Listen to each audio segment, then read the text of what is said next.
Assalamualaikum warahmatullahi wabarakatuh. Kami dari nomor urut 1 dan 2, saya Dinda Hairunisa dan Zubaida, kami akan menjelaskan materi tentang bersikap dan berpandangan positif serta prestasi yang membanggakan, adaptability, serta perhatian. Baiklah, saya akan menjelaskan tentang bersikap dan berpandangan positif serta prestasi yang membanggakan. Bersikap adalah suatu pikiran kecenderung dan perasaan seseorang untuk mengenal aspek-aspek tertentu pada lingkungan yang sering bersifat permanen karena sulit diubah. Komponen yang dimaksud adalah pengetahuan yang selama ini diperoleh semasa hidup, sangat mempengaruhi perilaku saat bertindak. Menyebutkan bahwa sikap merupakan kecondongan evaluatif seseorang terhadap suatu objek maupun subjek. Sikap yang dimiliki setiap individu memberikan warna tersendiri untuk seseorang bertingkah laku. Berpandangan positif adalah sebuah sikap atau perilaku serta pandangan seseorang yang selalu positif di kehidupan. Tidak semua orang menerima atau mempercayai berpikir positif. Di antara orang-orang yang menerima pola berpikir positif, tidak banyak yang mengetahui cara untuk menggunakan cara berpikir ini untuk memperoleh hasil yang efektif. Berpikir positif bukan merupakan tujuan, melainkan suatu jalan untuk mencapai tujuan. Manfaat dari berpikir positif ada 10, yaitu mengatasi stres, menjadi lebih sehat, percaya diri, bisa mengambil keputusan yang benar, meningkatkan fokus, bisa mengatur waktu lebih baik, lebih sukses dalam hidup, memiliki banyak teman, menjadi pemberani, dan hidup dan lebih bahagia. Langkah-langkahnya: 1. Jadilah optimis dan menerapkan hasil yang baik dalam segala situasi. Cari alasan untuk tersenyum lebih sering. Visualisasikan hanya apa yang Anda ingin terwujud. Libatkan diri dalam kegiatan rekreasi yang menyenangkan. Baca dan kutipan yang inspirasional. Ikuti gaya hidup sehat, olahraga, bergaul dengan orang yang selalu berpikir positif. Prestasi yang diperoleh dari upaya yang telah dilakukan. Prestasi adalah hasil dari bisnis seorang. Prestasi dapat dicapai dengan mengandalkan kemampuan intelektual, emosional, spiritual, serta ketahanan dalam menghadapi semua aspek situasi kehidupan. Prestasi belajar adalah keberhasilan usaha yang dicapai seseorang setelah mempengaruhi pengalaman belajar atau mempelajari sesuatu. Macam-macam prestasi. Ada beberapa prestasi yang dicapai oleh setiap orang. Di antaranya prestasi belajar, prestasi kerja, prestasi seni, prestasi olahraga, dan prestasi lingkungan hidup. Arti prestasi penting. Prestasi dapat digunakan meningkatkan potensi kita. Berikut ini adalah prestasi penting. 1. Prestasi adalah wujud nyata dan kualitas dan kuantitas yang diperoleh oleh seseorang. 2. Prestasi adalah sebuah pengalaman yang orang mengalami dan bisa menjadi pelajaran berharga untuk masa depan. 3. Prestasi adalah kebanggaan bagi diri sendiri, keluarga, kelompok, masyarakat, dan negara. 4. Prestasi digunakan untuk mengukur tingkat pengetahuan, kecerdasan, dan keterampilan seseorang, kelompok, masyarakat, bangsa, dan bernegara.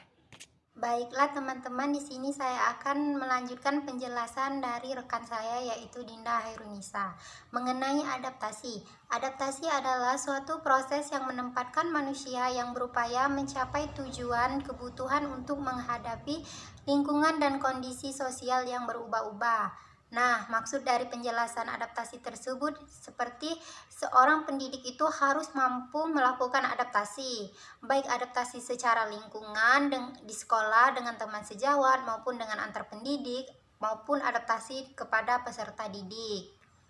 Nah, selanjutnya itu macam-macam adaptasi. Di sini adaptasi mempunyai 3 macam, yaitu adaptasi secara fungsional, adaptasi secara afigenetik, dan juga adaptasi budaya. Adaptasi fungsional di sini ialah adaptasi yang melibatkan perubahan dalam fungsi mutu organ.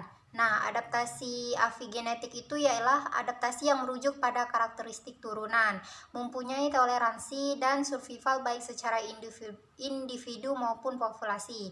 Maksudnya itu pendidik itu dapat menerima segala bentuk ras dan juga suku agama.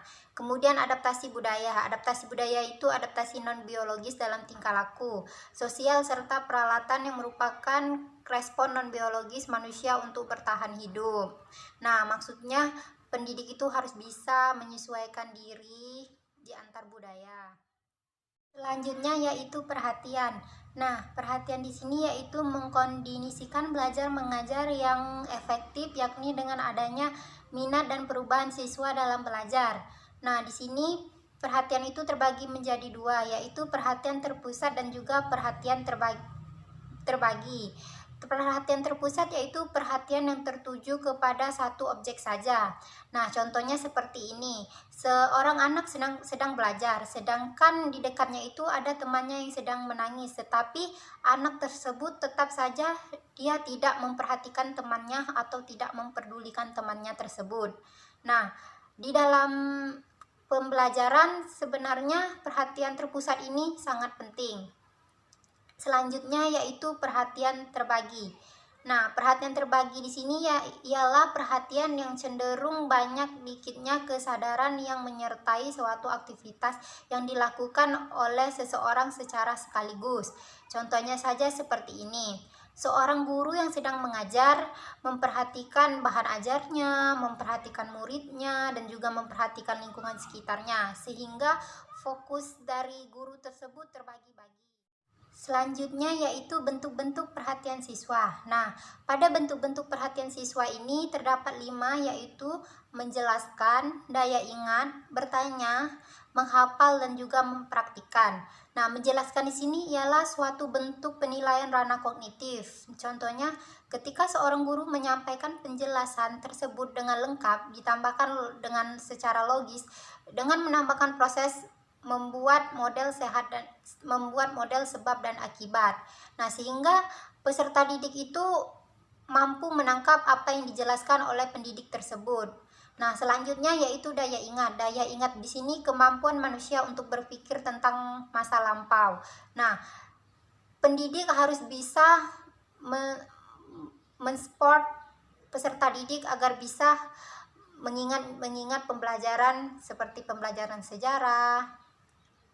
Kemudian bertanya. Bertanya di sini merupakan salah satu bentuk ucapan atau bentuk komunikasi secara verbal dalam pembelajaran. Contohnya itu pertanyaan yang diucapkan guru harus diungkapkan secara jelas sehingga peserta didik mampu menangkap pertanyaan tersebut. Selanjutnya yaitu menghafal. Menghafal di sini kemampuan untuk memproduksikan tanggapan-tanggapan yang telah tersimpan secara cepat dan tepat. Kemudian mempraktikkan. Mempraktikkan di sini pendidik itu merupakan pusat perhatian oleh para peserta didik, karena struktur perhatian siswa pasti akan menuju kepada gurunya. Baiklah teman-teman, tadi saya telah melampirkan 2 video, yaitu video mengenai adaptasi dan juga perhatian. Nah, di video adaptasi itu, di mana seorang pendidik itu harus bisa menyesuaikan diri untuk mengikuti perkembangan-perkembangan dan juga mengikuti musim. Nah, pada video yang pertama yaitu video adaptasi, seperti yang kita lihat, ada seorang pendidik yang menyesuaikan dirinya dalam pembelajaran kelas online seperti saat ini dikarenakan pandemi. Nah, pendidik tersebut awalnya cukup terkejut dikarenakan dari pembelajaran offline menjadi online, sehingga dia harus Dia harus berusaha untuk belajar menggunakan teknologi seperti komputer sehingga dia mampu menyesuaikan diri dan melaksanakan pembelajaran secara daring. Nah, kemudian yang video kedua yaitu video bentuk perhatian seorang pendidik kepada peserta didiknya, di mana pendidik tersebut mengetahui jika tidak semua orang bisa mempunyai smartphone, sehingga pendidik tersebut mendatangi rumah murid satu persatu untuk melakukan kegiatan pembelajaran.